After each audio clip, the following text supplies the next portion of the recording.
If you've ever wondered what it means when artists talk about creating color strings on their palette, it sounds complex, but it's actually a really simple technique.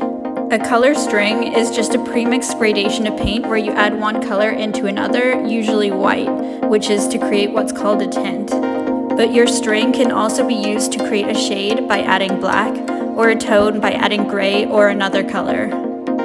And you can either use a brush to quickly lay out a gradual mix, or a palette knife to lay out a more organized selection.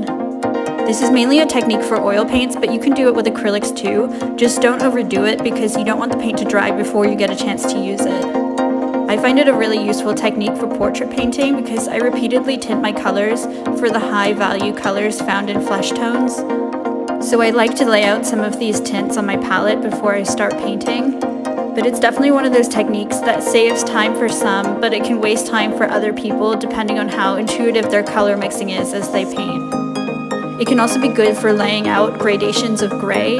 I use gray often to tone down or knock back colors. And in order to knock back a color or tone it down without changing the value, you want to add a gray that's already at the same value as the color. So by laying out already different values of gray, you can much quicker access the gray value that you want as opposed to mixing it yourself every time.